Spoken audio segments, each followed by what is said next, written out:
if you're writing a fantasy story, you need to put the work in to make it feel real. Getting basic facts wrong in your world is going to break immersion. In this video, we'll cover facts that you need to know about swords as a fantasy author to sort of provide a base of realism and keep your audience grounded the whole way through.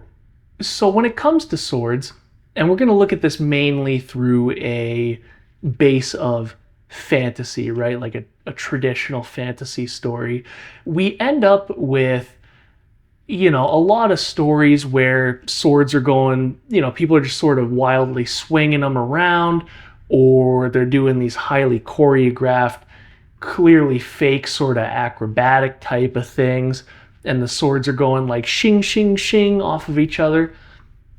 That's not quite realistic.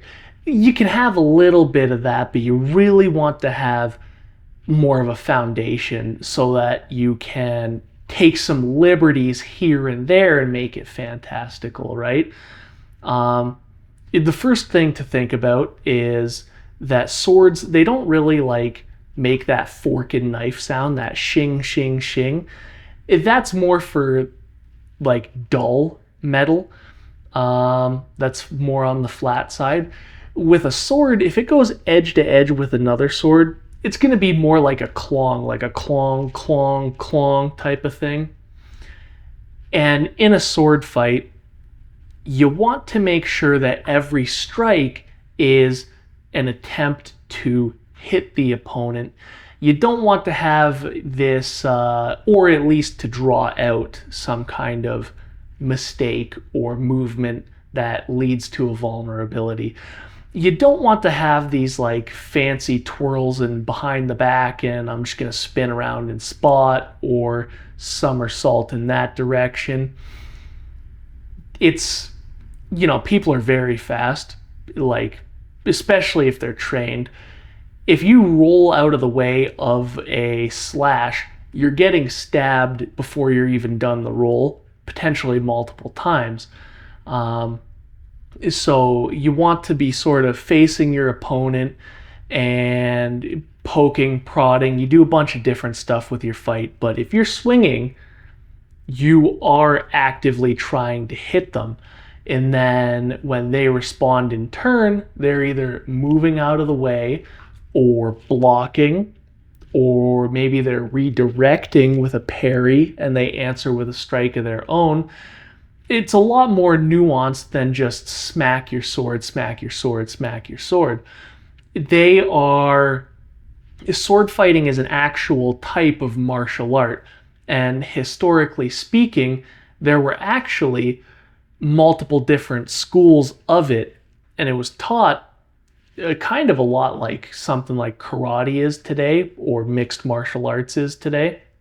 It was a very serious thing with a lot of attacks and stances that were set in stone to answer multiple different situations.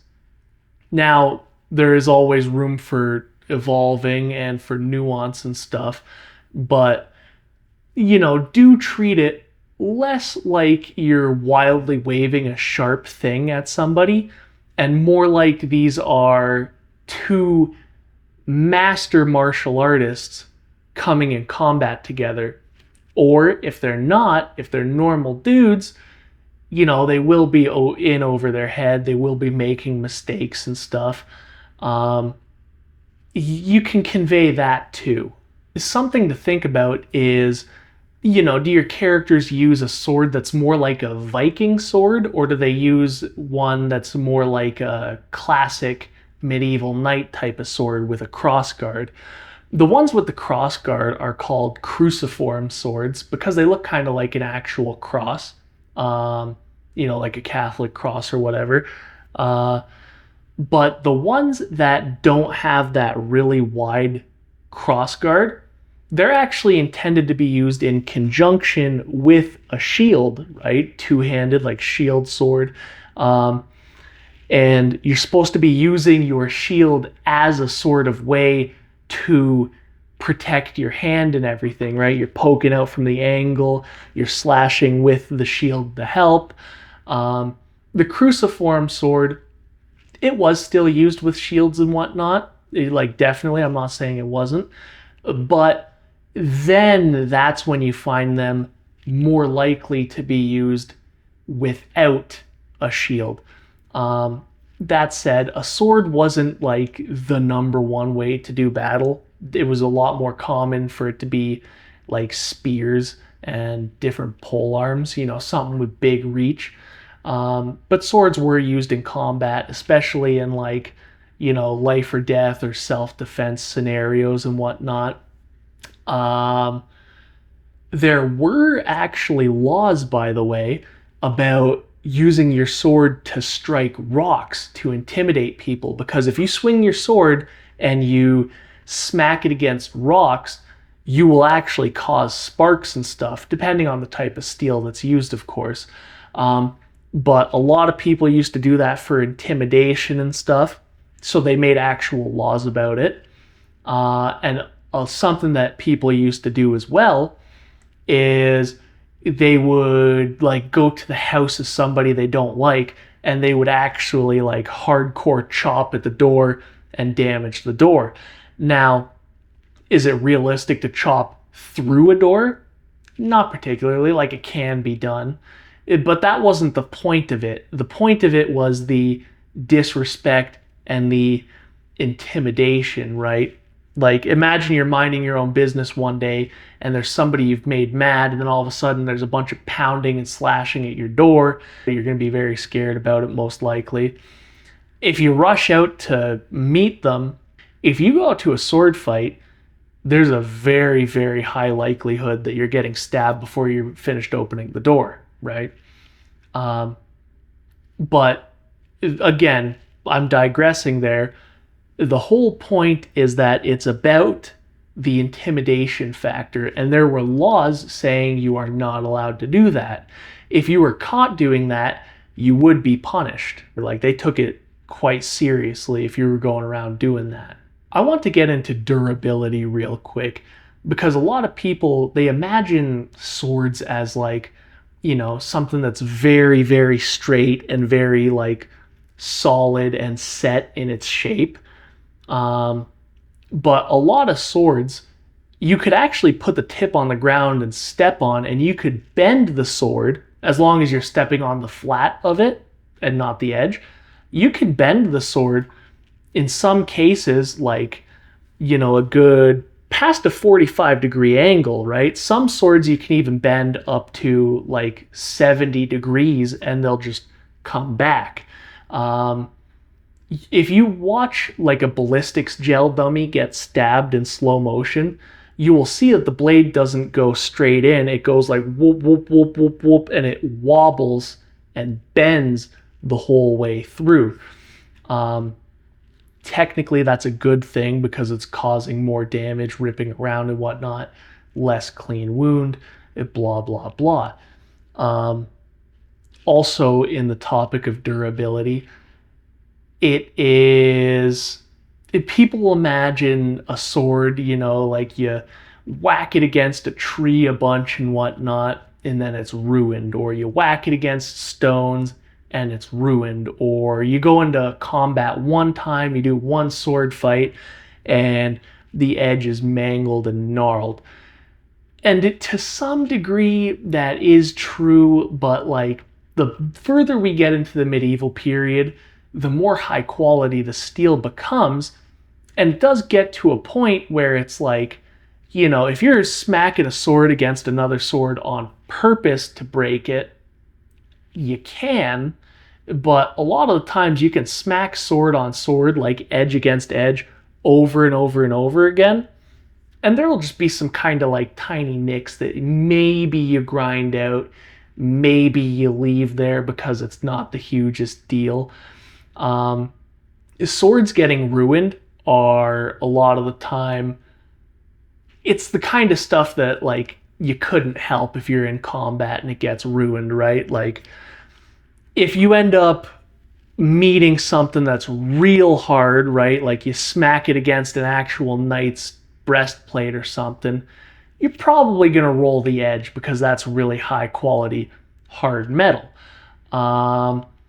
If you meet an axe head, I would imagine that the accuracy isn't going to be accurate enough for that to happen. But hypothetically, if you hold a sword down and you smack it with an axe head, yeah, you're going to cut like a groove into it, right? You're going to chip it and stuff.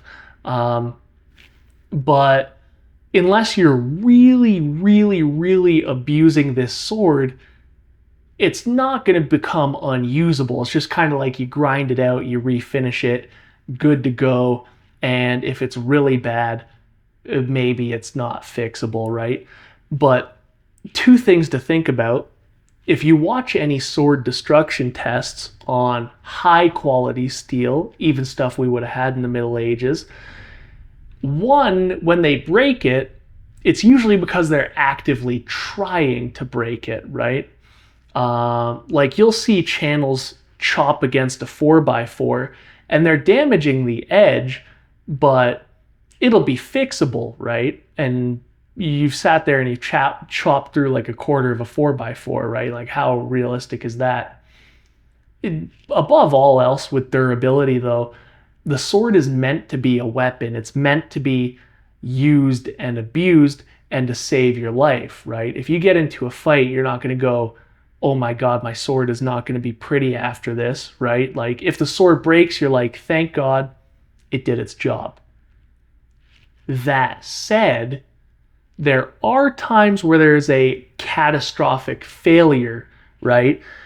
Imperfections in the forging process and whatnot. You can be using a sword in light sparring, right? You're just doing a little bit of blade on blade contact, not even too hard. And the sword snaps in half and the blade just absolutely zooms off over there and like clatters to the ground. And now you're left with like a few inches of blade on a handle and it comes to like a break at the end. That does happen. That's not because that's how swords act. That's because there was some kind of imperfection that, wasn't detectable unless you're looking at some kind of molecular scan type of thing, right? That said, happens. It is totally realistic that maybe a guy's sword will have a catastrophic failure, or maybe there's a smith that really sucks or is scamming people and their swords happen to have a disproportionate amount of catastrophic failures. But usually if a smith is putting stuff out, they're going to want to make sure that their stuff is at least good enough, because if it's not, people are going to notice, they're going to stop going to him, they're going to come after him for money, and he might face actual legal trouble or legal repercussions, especially if he's selling those swords to the lord or his military or his guards or whatnot, right? They're not going to take kindly to that kind of thing. And a lot of swords like that would see use in training grounds and whatnot. The final thing I want to go over with swords is some of the intricacies of them, right? You need to oil your sword to take care of it because it's high carbon steel. If you don't, it'll rust, right? So you oil it. Sometimes it'll rust anyways, so you got to grind out the rust or buff it out, sand it out type of thing. The most common type of oil people use right now is mineral oil. But there would have been a bunch used historically. Not motor oil though, nothing like that. It would have been some kind of clear oil for the most part.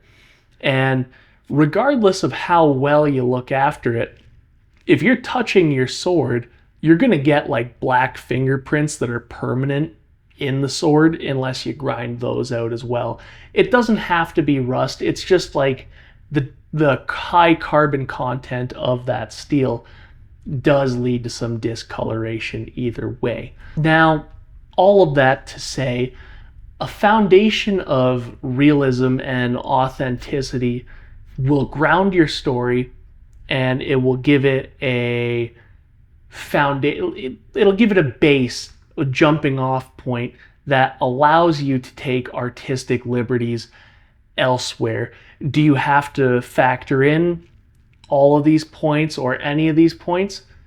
No, but having them in the back of your head, especially if you're going over multiple topics, right? If you stick in a thing here or there from like one of any number of topics or facets, doesn't have to be sword related specifically, but if you sneak in these little moments that really make the world exist and feel like real life, people are more immersed and they're more willing to put up with other imperfections in your story, right?